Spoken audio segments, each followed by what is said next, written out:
distance. Okay, I was explaining to you guys, if you guys see the people that normally fail with the long step and the people that don't do it right, it will look like this, where they hug the head, their chest and their head is above the person's body, and then they try to long step. Then normally the leg gets stuck, and they're not able to finish the position.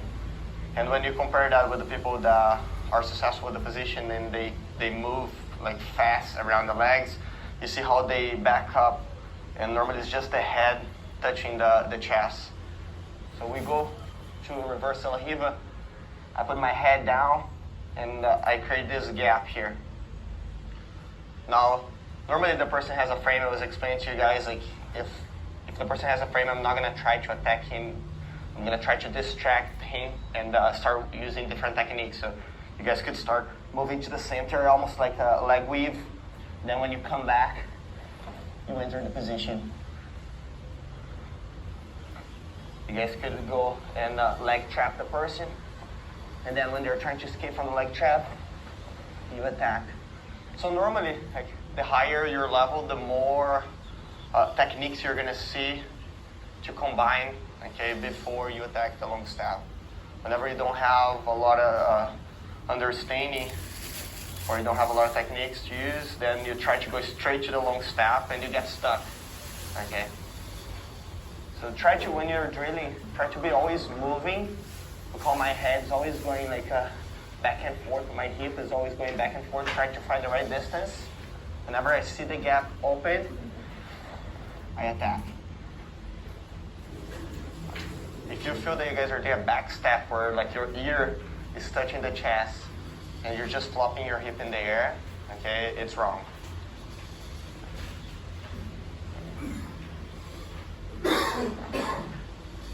And when you finish the position, you're gonna have your hip touching the mat, but then you try to get that angle close to the shoulder and your head down, hip up, okay, tripod position. You try to stabilize here. Remember, if you stay close to the legs, you're gonna allow the person to push you and start throwing the legs over. The more you get to that angle above the shoulders, then you're gonna put the person in a situation where they have to decide to turn. Okay, which side to turn? They're gonna either turn into you, like this, or they turn to the other side, exposing their back. Okay, so that's the perfect scenario for us when you do the long step. Okay, for me, normally I try to get one of that two scenarios, or if the person's turning into me, I put myself in a new slide because I like to finish the position here. Okay, let's train that and I'll give you guys more details on how to connect your submission. Let's go watch it. One of the scenarios that I was explaining yesterday is when the person is using the bottom knee to defend the guard. Okay, so every time you guys are passing and you're using one grip to control the head, then you guys are gonna have the other hand free, and you're gonna have to decide which leg you guys want to control, because you're gonna have to fight the other leg. So if I get a grip on the collar, it doesn't matter if it's knee slide, long step, I have this grip, this on the collar. Then this hand here is free. So I make a decision, I either control this one or control this one. The one that I don't control is the one that he's gonna use to defend the guard. Okay, so if I decide to control the top leg, when I do the long step, the bottom knee or the bottom leg will be fighting against me here to defend. If I decide to control the bottom one, I have to fight the top leg.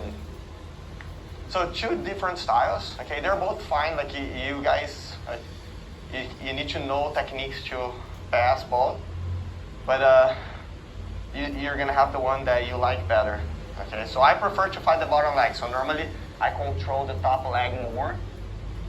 And then sometimes I switch when I face this situation where I shift to my hip and then this knee is in contact with me the whole time. So they're doing this. Like. Then when I get to this situation, then I use my hand to push the leg. Okay, but I try to get as close as possible to the shoulder. When I feel the knee, it's on body, like this, like touching, then I push with the free hand. Okay.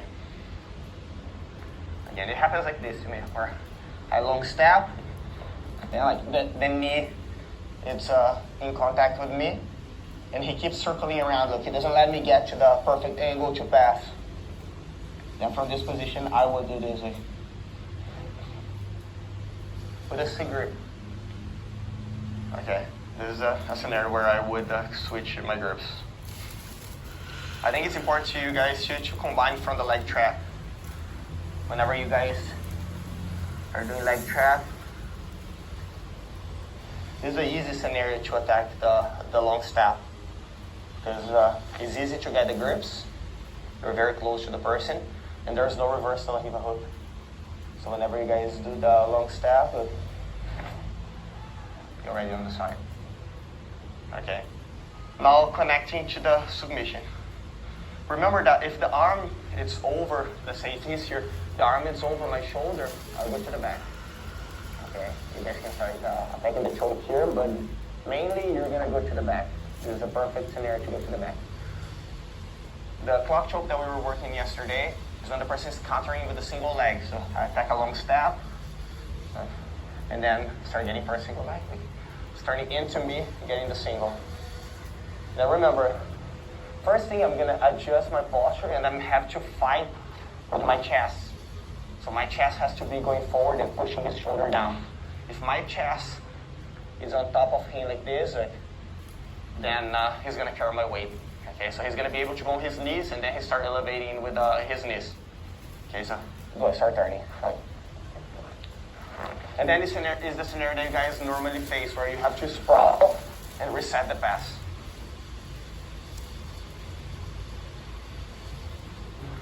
So when you guys are doing technique, the person is using the single. You guys are gonna see when the person is able to connect to the submissions because first, they are able to adjust themselves and start putting the person down again. And then as the person is like fighting, you slide your chest up. But it's not something that you have to go super fast. Okay, it's like you're kind of preparing the position first. And you need to go when the person is going like slow because they're struggling to reach your leg. If they're explosive and they reach my leg, normally like I already lost the position. Okay, of course I can try to cross face in here, but like it's not gonna be a perfect choke. Okay, so first adjust yourself, push the person down, and then when they're like fighting to get there, yeah, then you adjust it. Okay, so look how his arm is not like in front of me anymore. He's trying to get to a single leg. Here I can go for the clock choke, where I showed you guys yesterday. I can start shifting my hip, and then I bring him with me if the choke is tight.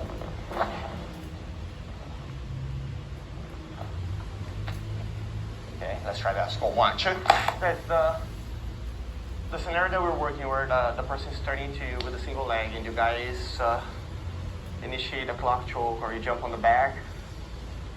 It cannot be one long sequence, okay? Sometimes it can look like that or it can be like that, but most of the time it needs to be something that you prepare the choke first, otherwise you're gonna lose a position. You can't be in a situation where like you're almost choking the person, but the person is also on your back. Okay, it needs to be a position where the person is struggling to get to the single leg and you're preparing the choke. When you allow them to get closer, it's because you're already choking them. Okay, there's a difference between like the position being like 50-50, the person almost like taking your back and you choking them, and you allow the person to turn when you want them to turn because then you're going to choke them. Okay, and that's why you need to take your time. You guys, you can initiate with a long step. I think this is where it happens the most. You initiate with a long step, but then the person, they lock your leg in the half guard and they start turning into with this style of half guard. Okay, so when they turn and they have like a high underhook like this is what becomes a problem now because it's hard for me to adjust the grip on the collar without adjusting my posture. So there's no way to get the choke here. Look how he's hiding his head already. And the underhook is keeping me above the shoulders too. So it's really hard for me to adjust myself here in the position. Normally what happens here is that the person, you guys do this, like you overhook and then you turn. But then you're still in a 50-50 position where the person can sweep you or take your back and you're trying to keep them down. Okay. I think like the best thing to do from here would be to stop his hip from turning. So my hand will go here. And now I adjust my posture. Look how my chest goes up. Look how my chest going in front of his shoulder bone here. And look how low I am in the position now. If I need to open my head here, look. But I need to stop this shoulder from getting close to my hip. If the shoulder starts getting close like this, it means that my chest will go on top of his back. And then it will be tight. Okay? Sometimes like I find myself here, then like I have to move back and then readjust myself. Okay. Now, while I adjust the grip here, I make the decision. If I want him to turn because I believe I can finish the choke, then it's fine. Okay, then I release a little bit. He's gonna go there. Now I'm already attacking. But it's different. Like I allowed him to get here. Okay. Just don't want it to be like this. Like I do long step, and then you guys are trying to choke the person with like a sloppy grip on the collar, and they're almost going to your back. And then you find yourself in that scenario where you have to do this and reset everything. Okay. I attack. Get there. I fix my posture. Block his hip. Adjust my chest. I'm fighting to pass the guard and keep him flat. But I see an opportunity. My grip is strong. His neck is laying on my arm. That's a good sign too. If the person is allowing your arm to stay here in contact with the neck. Normally the higher level people, you're going to feel that they don't allow that to happen. So they start hiding their head like this. As soon as like they feel that your arm is in contact with the neck, in any position, even if you're here, like the higher the level, like the less they relax in this position here. Normally you're going to see that they break the grip or they hide their head like this. Okay, they never like allow the person to stay there. So if you feel, you get here, the neck is like resting on top of your arm, just go for it. Okay, because it will be, I think it will be easy to get. Then start turning.